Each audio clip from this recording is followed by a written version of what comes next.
Welcome back to episode number 29 of Profit or Loss, the series where I buy broken electronics on eBay, fix them, and try and sell them for a profit, in most cases, a loss. We are currently sat at £535.53p total profit, with our last episode in the series setting us back a whopping £100. Can we find ourselves back on the winning path today? Diving into our first item, this is an Xbox Series X, and to be honest with you, it looks like it's in okay condition. A bit of a scratch at the top here, but all in all, a very nice looking console. The sticker doesn't actually look like it's been taken off yet either. However, actually, upon further inspection, just where the screw is, which is here, why is there two lines either side? Maybe it has been opened before. Yeah, it looks like it has. Interesting. I paid £172.91 for this console. The specific fault is that it has no power, and I have tested that already. Let's open it up and see why it's not getting any power. Before we do that, a massive thank you to PCBWay for sponsoring today's video. PCBWay are PCB specialists. From creating your own personal PCB with various sizes, different colors, and complete customization, to sharing a project that you've created, PCBWay has it all. They're also launching their 6th annual project design contest, where you can enter right now up until the 15th of January for your chance to win some amazing prizes. Check them out using the link in the description down below. As always, if this fix is relatively easy, I will be looking at doing another item as well, not just this Xbox. I just want to put this on record as well. That has definitely been opened before. All I've done is simply just lift it up. It does actually say on the listing that it has been opened before. What I can tell you is that I can smell like an electrical burning smell with this power supply, and I think that was after I actually plugged in the power. So it would be nice if it was just a power supply. For the sake of the video, I'd prefer it to be some sort of short on the board, but it might just be something as simple as a power supply. Here we have that power supply. I've just stripped the Xbox down. The actual manufacture date is March 2021, so the power supply itself isn't actually that old. I still don't know if this is the issue or not, but I'm not going to plug in the power lead to test again because of that. That electronic smell is just one that you know. Instead, I'm just going to quickly run over the board for shorts. Just make sure we don't have a short on the 12-volt line, and then I'll just plug in a known good power supply and test it from there. Over to the actual board now. Multimeter in continuity mode. Do we have any shorts on the 12-volt lines? We have to check the top board and the bottom board. No short on the top one. Perfect. And the bottom one? That's negative. Oh, okay, fine. I was wrong. We have a short on our 12-volt line on the bottom board. So it is going to be an interesting fault. I don't know whether the power supply has gone kaput as well, so I am going to have to plug that in and test it. Maybe that smell is the actual board itself rather than the power supply then. Let's separate the sandwich. Looking at the board as it is, I can't see any blown components. Let's take the board away from the heatsink. Looking at this, I think I found what the issue is. Let's head on over to the microscope. Let's have a look. Oof, how the damage. Wow, what on earth has happened here? This initially looks horrendous, if I'm being honest. I think we're going to have definitely some work to do here. A lot of it might just be burn marks. I think that is the top of, or part of the top of this MOSFET. I think my ring light keeps flickering. It's really annoying me. See what I can clear up, at least to get an idea of what's going on. It looks like some sort of liquid, but I don't think it is liquid. I think it's maybe even residue from this blown MOSFET. Yeah, this MOSFET is done for. And it's going to be really, really hard to get off because it's probably going to be infused to the board. But I think that's what that smell was. I think.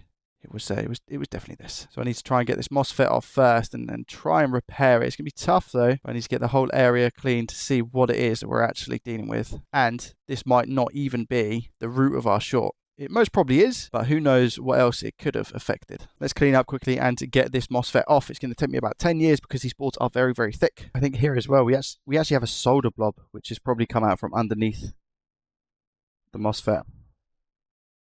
I'm wearing this headset today, by the way, because I might have a bit of background noise going on. I thought it would be a good idea to wear something with a bit more of a better microphone, so you can't hear the noise in the background. I think this is going to be fused to the board. I don't know if it's going to be A, if it's going to be fixable, or B, if we're going to be able to actually get it off. The thing is, if these power rails aren't all present, all of these MOSFETs, you have so many different power issues with the actual console. It'll turn off randomly playing games and all sorts of bits and bobs. So it's vital that you have this repaired. And it's not looking promising, let's put it that way. I've had my heat gun on this for a good couple of minutes now at 480 degrees Celsius with an airflow speed of 99%. And as you can see, it does not want to budge. Honestly, I think a tractor at this current moment in time would really struggle with this. There we go. All right. I had to fling it off. I had to fling it off. I was getting to it. Look at that. That's I think that's pretty deep, you know. How deep is that? It's going to be very difficult. I don't think I'm going to be able to repair this if I'm being 100% honest with you. We've got traces here that are just falling off. Trace repair would be needed here. And you can see that layers of the board are just being pulled up. And this is deep, by the way. I need to clear all of this. So what I will do is just dig quickly to get rid of all of this black char, because then and only then are we going to be able to see what, like how bad this damage is and if it's repairable. But my initial thoughts is that it's just not. The positive that I actually take from this is that at least we've seen where the issue was almost straight away. And I'm not chasing around a fault that I'm not going to be able to find, you know. Toothbrush and some IP, actually. I think you almost need like a hoover for this, I think. Wow, that is an absolute crater. And these boards are so thick. I don't know how many layers that's gone through. Definitely this that smells, by the way. Definitely this that smells. There's a hole here that just goes all the way through the board. What the flip?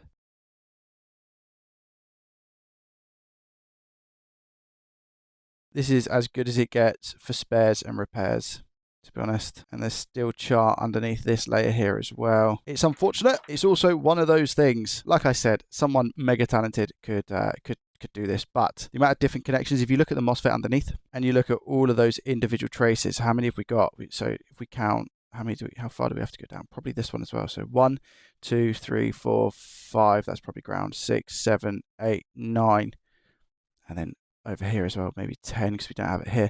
You're talking 10 trace repairs that go underneath the IC. So it will be such a skilled repair and it would take such a long time. I'm just going to test here for the short and see if the short's gone now that we've dug it up a little bit. Has our short gone? No, we still have a short.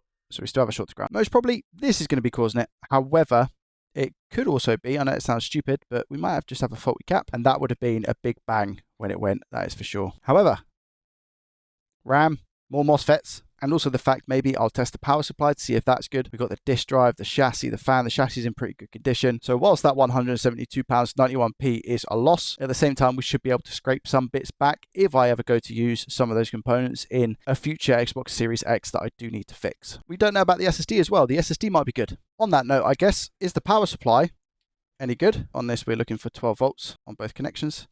So do we have 12 volts here? Yes, we do. Look at that, 12 volts. Do we have 12 volts here? Yes, we do. So I think the actual power supply itself is fine. In that case, let's move on to item number 2. I've just remembered what the next item is, and I've really picked a bad bunch today. This here is a faulty Nintendo Switch Lite. The good thing about this is that condition-wise, it's fantastic. The casing is beautiful. Doesn't look like there's any scratches on the screen from what I can see. I've not touched it. I've not cleaned it in any way, shape or form. This is literally how it's arrived. And I only paid a total of £35 for this console. But Joey, what's wrong with it? I hear you asking. It's water damaged. I may open this up and instantly close it again. And we could be on a big loss today. Hopefully not. Let's find out. I'm not going to put anything in the charging port because if it is liquid damage, I don't want to make the situation worse by applying power. We'll have a quick nosy on the microscope to see what the condition is of the port. How are we looking?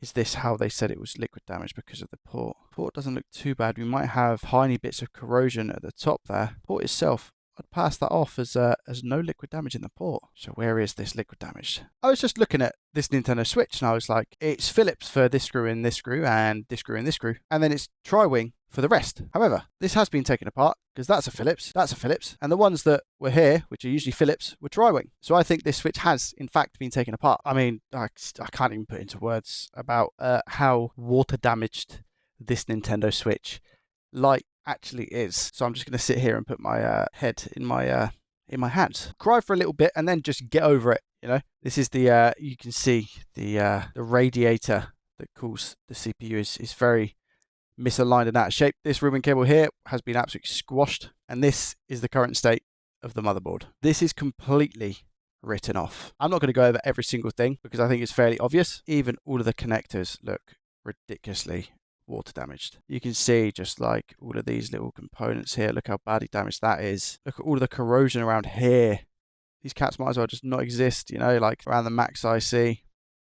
This is the SD card slot reader. Look at the screws. That's a screw for the motherboard. Look at it. This has been found at the bottom of the ocean. This isn't water damage. This is living at the bottom of the ocean damage. Look at these caps. All of the connectors seem to be water damaged as well. I have some sort of liquid just all around here. Look. Yeah, this is not getting touched. To be honest with you, do you know what it looks like? It looks like this has been put in an ultrasonic cleaner after liquid damage has occurred. That's what this looks like. I don't know if anyone else would agree, but I know that because one side of the caps is very discoloured. Most of them anyway. Just going to take this little cable out. Yeah, so we have liquid damage here. Battery connector itself. Extrude. Oh, look at it. It's like fused to the board. It was really difficult to get off. No wonder why. Look, I think this one's at a point where I don't even think I can use it for spares or repairs. I think this is just straight up bin. The LCD isn't going to be good in this, that's for sure. What about the daughter board? How's that looking? Is that at least salvageable? Oh, I don't know, because look, even this ribbon cable here has suffered some sort of... Yeah, look at that. Oh, it's going to be under the connector as well. So I don't even think I can use the daughter board. Again, we can just see signs of rust and water damage, liquid damage. Look, I should literally just name this episode, Joey gives away his money. This is what can happen on eBay. We had such a good run. You can see it was like 6 or 7 episodes in a row. It was full green profit. Now, we're going to suffer. What this does mean is that I am going to take a look at another item because I feel like I've not even been given a chance to repair something. So bring on item number 3. Please be repairable. Our next item is instead a faulty Xbox One X that doesn't display an image to the TV. Listing did state that it's not been opened before, but I can see that the stickers that cover the screws are not there anymore, which gives me a little bit of doubt. HDMI port itself looks a little bit out of place, if I'm being honest with you. If you compare it to the HDMI port next to it, you can see it's bent down a tad. I paid £45 for this console. If I can fix it, I'm looking to probably maybe just over double my money, so £90 or £100. Again, I have confirmed that I don't have any output to the TV. Console does power on, so I'm going to get it taken apart and down to the motherboard so we can then at least see or at least try and work out why it's not displaying an image. So apparently, according to this listing, this console has never been opened before, but the stickers were missing, and I need to go over to the microscope actually. That's the damage on the connector. Look at that. I don't know if it works or not. I have no idea. I should probably test it now, I guess. You can see as well, look.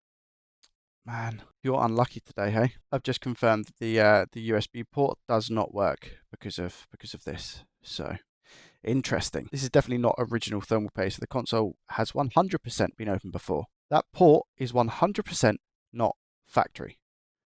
So they've even tried changing out the HDMI port. You can tell by the solder that's in the holes and the flux that's on the board. Or should I say solder that's not in the holes.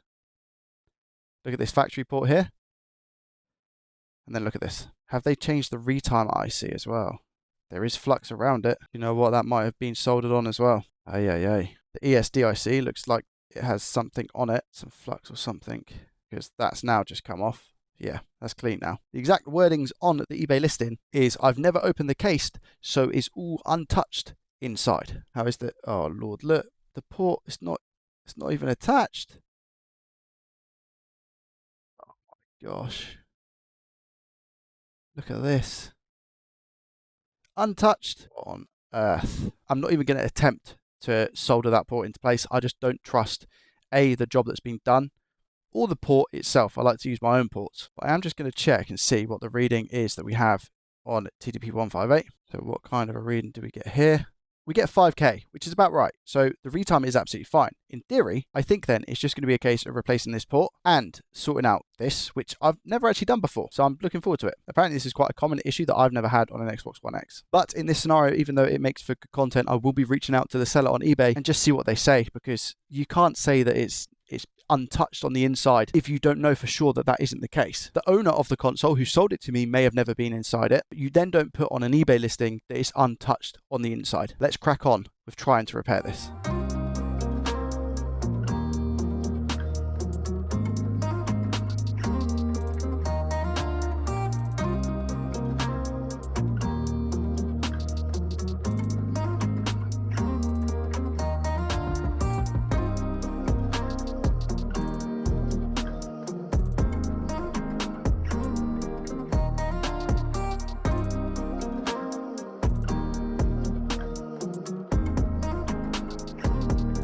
Here I'm having a slight issue. I'm just going to see if I can apply some flux because I can't get the ground holes to flow through, which is what I usually like to do.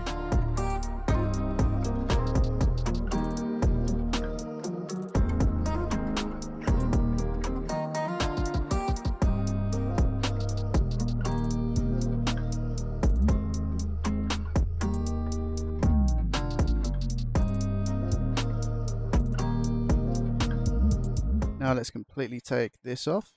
We can heat this from the top because this is the bad one.